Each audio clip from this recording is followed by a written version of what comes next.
بسم اللہ الرحمن الرحیم وتنقسم الى صحیح ومعتل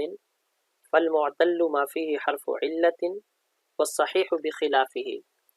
فالمعتل بالفاء مثال وبالعين أجوف وذو الثلاثة وباللام منقوص وذو الأربعة وبالفاء والعين أو بالعين واللام لفيف مقرون وبالفاء واللام لفيف مفروق۔ اس عبارت سے مصنف ابنیہ کی ایک نئی تقسیم کو شروع کر رہے ہیں، ایک نئی تقسیم کو بیان کر رہے ہیں۔ پہلے ابنیہ کی تقسیم تھی عدد حروف کے اعتبار سے، پہلے جو ابنیہ کی تقسیم تھی وہ عدد حروف کے اعتبار سے تھی، اب ابنیہ کی تقسیم ہو رہی ہے صحت اور علت کے اعتبار سے۔ چنانچہ فرماتے ہیں کہ تنقسم الی صحیح و معتل، بنیادی طور پر ابنیہ کی دو قسمیں ہیں، صحیح اور معتل۔ فالمعتل، آگے تعریف کرتے ہیں کہ معتل کسے کہتے ہیں، ما فیہ حرف علت، جس میں کوئی حرف علت پایا جائے، والصحیح بخلافہ، اور صحیح ہر اس بنا کو کہیں گے جس میں حرف علت نہ پایا جائے۔ لہٰذا مصنف کی تعریف کے مطابق مضاف بھی اس میں شامل ہے، محموز بھی اس میں شامل ہے، کیونکہ اس میں حرف علت نہیں پایا جاتا۔ آگے معتل کی مصنف نے 5 قسمیں بیان کی ہیں، مثال، اجوف، ناقص، لفیف مقرون اور لفیف مفروق۔ چنانچہ فرماتے ہیں فالمعتل بالفاء مثال، اگر حرف علت فا کلمے میں ہو تو پھر یہ مثال ہے۔ اسی کو ہی کہا فالمعتل بالفاء مثال، کہ معتل بالفاء وہ مثال ہے۔ وبالعین اجوف وذو الثلاثہ، اور اگر حرف علت عین کلمے میں ہو تو اسے اجوف بھی کہتے ہیں اور اسے ذو الثلاثہ بھی کہتے ہیں۔ اجوف کا تو مطلب ہوتا ہے خالی ہونا، اور یہ درمیان سے، جیسے پیٹ خالی ہوتا ہے درمیان سے خالی ہوتا ہے کہ درمیان میں اس کے حرف علت ہے، اس وجہ سے اجوف کہتے ہیں۔ اور ذو الثلاثہ اس وجہ سے کہتے ہیں کہ ماضی کے اندر آ کر یہ 3 کلمات کا رہ جاتا ہے، جیسے واحد متکلم کے صیغے میں قلت۔ وباللام منقوص وذو الثلاثہ، اور اگر معتل باللام ہو یعنی لام کلمے میں حرف علت ہو تو اسے منقوص بھی کہتے ہیں، منقوص جسے ناقص کہتے ہیں، کیونکہ کلمے میں نقصان آ گیا ہے، کلمہ کم ہو گیا ہے، حذف ہوتا ہے اکثر اس میں۔ وذو الاربعہ، اور ذو الاربعہ بھی کہتے ہیں 4 حرفی، کیونکہ واحد متکلم میں آ کر یہ 4 حرفی ہو جاتا ہے، جیسے رمیت۔ وبالفاء والعین او بالعین واللام لفیف مقرون، اور اگر حرف علت فا اور عین کلمے میں ہو یا عین اور لام کلمے میں ہو تو اسے لفیف مقرون کہتے ہیں۔ تو لفیف کا تو مطلب ہے جڑا ہوا ہونا، اور مقرون ملا ہوا، تو یہ ملے ہوئے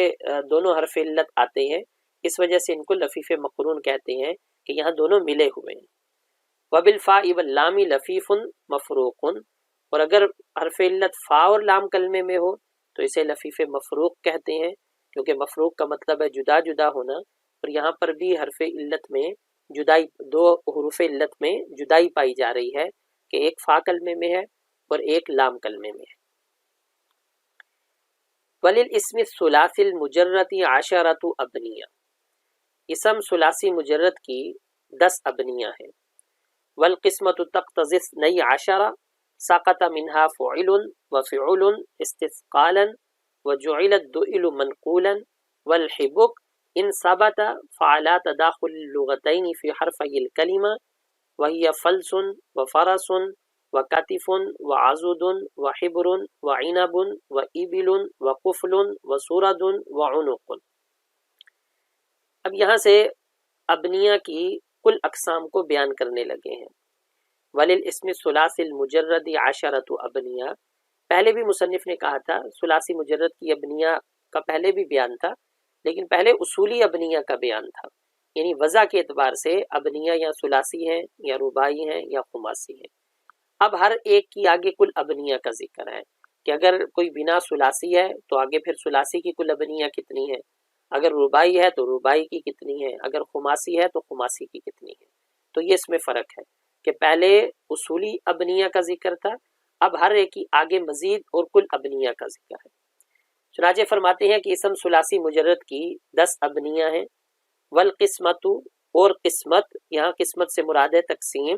اور مراد ہے عقلی تقسیم،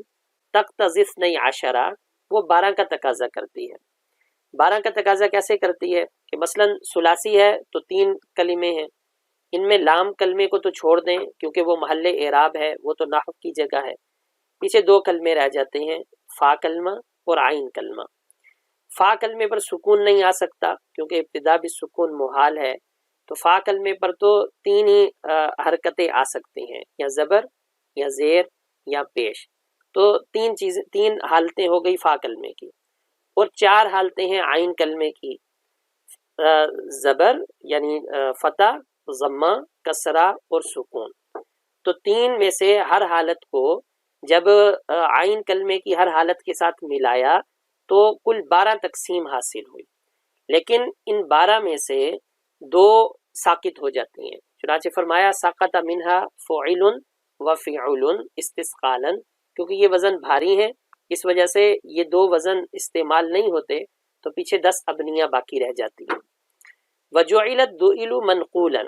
اب سوال ہوتا ہے کہ آپ نے تو کہا کہ فعل یہ بھاری ہے، حالانکہ ہم دکھاتے ہیں کلام عرب کے اندر یہ کلمہ پایا، اس کے وزن پر کلمہ پایا جاتا ہے، جیسے دؤل اس وزن پر کلمہ پایا جا رہا ہے۔ اس کا جواب دیتے ہیں کہ منقول یہ منقول ہے، دؤل یہ منقول ہے، یہ فعل سے منقول ہے، اصل فعل کے اندر یہ فعل وزن پایا جاتا ہے اور فعل کے اندر یہ ثقیل نہیں ہے، تو فعل سے اس کو یہاں پر نقل کیا گیا، ورنہ اسماء کے اندر یہ ثقیل ہے اور اسماء کے اندر یہ وزن نہیں پایا جاتا۔ والحبک ان ثبت فعلی تداخل اللغتین، یہاں سے پھر سوال ہے کہ آپ نے کہا کہ فعل وزن نہیں پایا جاتا، ہم دکھائیں گے کہ یہ وزن تو پایا جاتا ہے کلام عرب میں، چنانچہ حبک یہ وزن پایا جا رہا ہے، تو اس کا جواب یہاں سے دے رہے ہیں کہ یہ وزن نہیں پایا جاتا، لیکن اگر مان بھی لیں کہ حبک یہ کلمہ کلام عرب میں ہے اور یہ وزن بھی ہے، تو ہم کہیں گے جیسے ابن جنی نے کہا کہ یہاں تداخل ہوا ہے لغتین کا۔ تداخل لغتین کا کیسے ہوا ہے کہ اصل میں فعل اور فعل